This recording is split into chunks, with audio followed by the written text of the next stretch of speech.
French Montana has had hits come in and out of the charts for decades. Just about all of them involve song features, which is what has given him the feature artist label. Out of all the current rappers, Montana has one of the strangest music careers you'll find. His biggest hit, Unforgettable, came out well into his career, and since then, not much. So today, we're going to take a look at one of the oddest rap careers out there and what French Montana is up to now.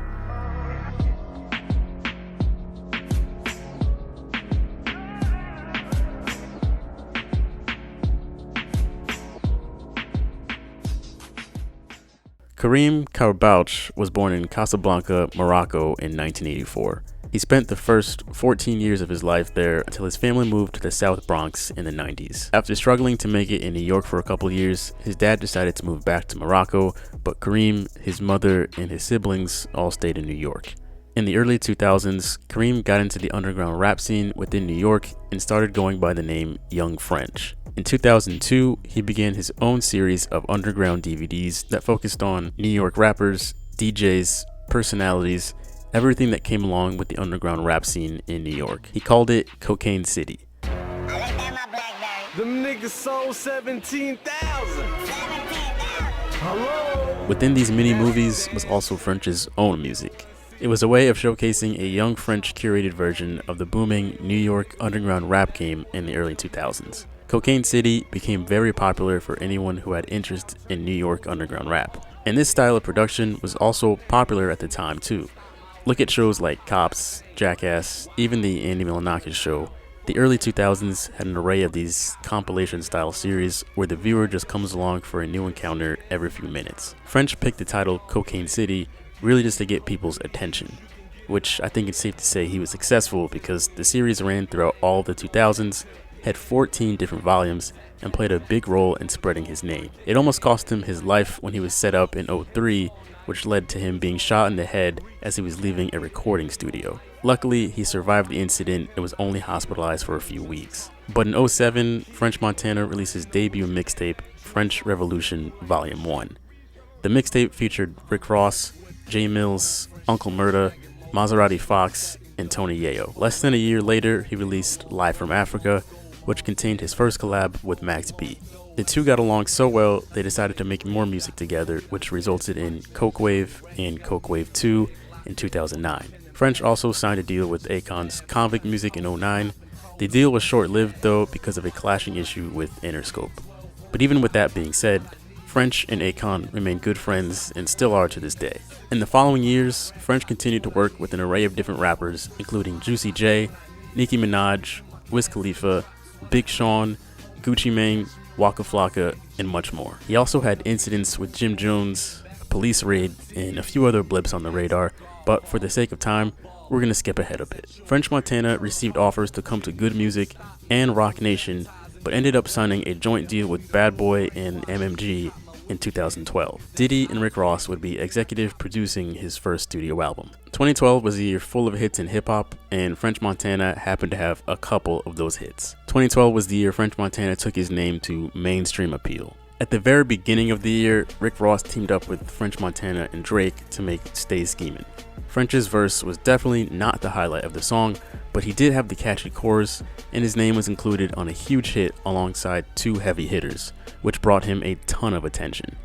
That spring, he was featured in XXL's 2012 freshman class, with his most notable classmates being Future, Iggy Azalea, MGK, and Macklemore. The world was supposed to end this year, people. The group had to be, I'll put it nicely, strange. On June 15th, French Montana released his first single from his upcoming debut album, Pop That.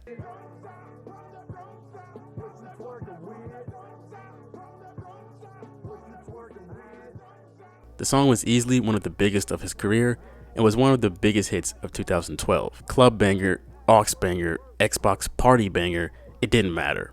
Pop That was one of 2012's universal turn-up songs. The star-studded single featured an all-star team of French on the opening verse, which is one of his best in my opinion, Ross with the best bars on the second verse, Drake shined different and rhymed different on the third verse, and Lil Wayne came in to clean up with the final verse. Pop That was an instant home run, going platinum, peaking at number 2 on the 2012 Billboard Rap chart, and number 36 on the Billboard 100 chart. It created a lot of buzz around French Montana's debut album release, which was expected to come just a month after Pop That dropped. But the album went through several pushbacks and wouldn't drop that year at all. Montana released a few more mixtapes in the remainder of 2012, but the biggest had to be Mac and Cheese 3, which dropped on November 20th.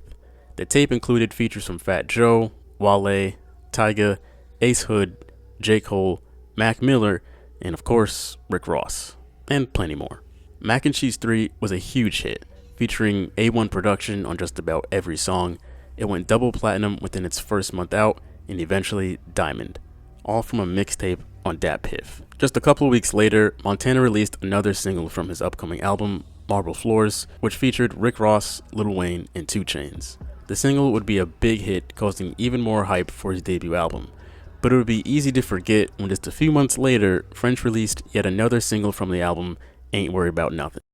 Ain't worried about nothing. Nigga ain't worried about nothing. I'm gonna stay nice here. I did not care for this song, but this isn't about me. This single was a huge hit for French Montana and was the ignorant anthem of 2013. Just about a month later, French Montana released his long-awaited debut studio album, Excuse My French. The album contained 17 songs and a long list of features, but didn't necessarily live up to the hype. For the most part, we had already heard the best songs since they were the singles released over the past year. Excuse My French debuted at number 2 on the Billboard 200 chart and sold 56,000 copies in the US during its first week out. Over the next several years, French Montana continued to release more mixtapes and not studio albums. He also continued to collaborate with a bunch of different artists, no shortage of Rick Ross, and it seemed like anytime we heard new music from him, he was a feature or he had at least one other artist featured on the track with him. True or not, French Montana got tagged with the featured artist label, especially since right after he hit mainstream appeal and dropped his first album, he went back to just making mixtapes just when people were expecting to hear more studio albums from him. To this day, he defends himself by saying he's put out so many mixtapes that his body of work should speak for itself. But once you get tagged with that feature artist label, it's really hard to shake. And what he may or may not understand is, perception is reality. Yes, he does have an extensive body of work that dates back damn near 2 decades, but when almost all the hits in that period of time came with features being involved, people are going to perceive you just as a feature artist. But just as Montana's name faded into the background, he popped back up on April 7th, 2017 with Unforgettable.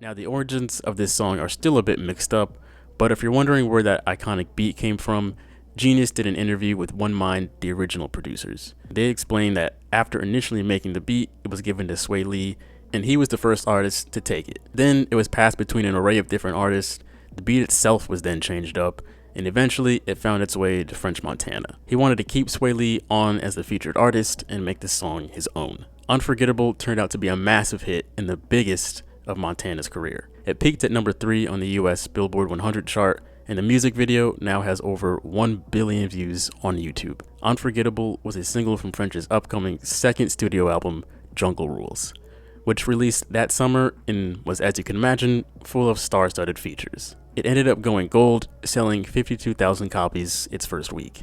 And at the very end of 2019, French Montana released his third studio album, Montana, which many claim to be his best yet. French Montana does have an undeniably great body of work, but people fail to give him credit because of his large amount of features with a lack of memorable bars.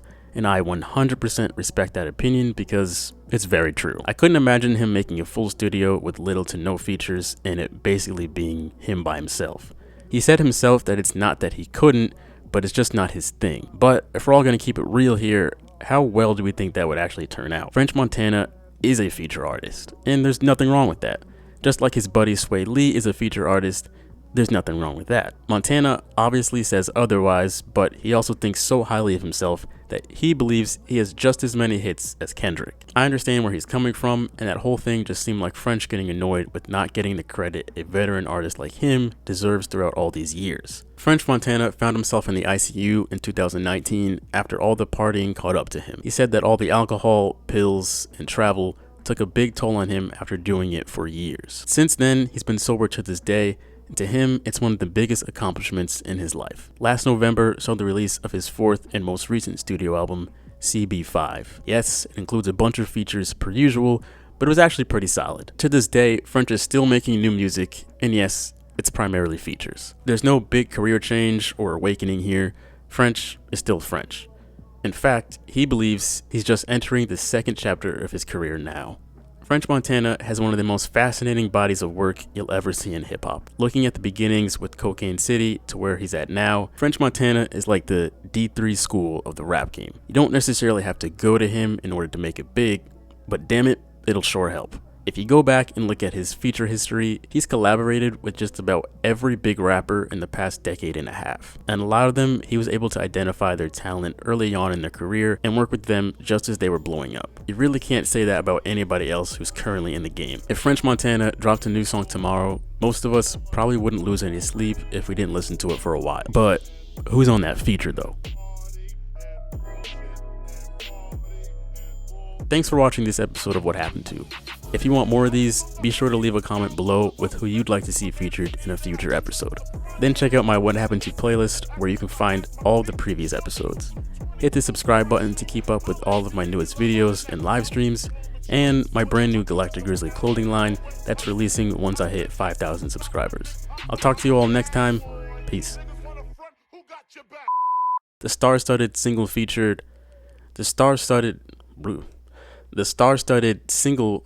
that's a tongue twister. The star-studded single. I guess it's not too bad. All right, here we go.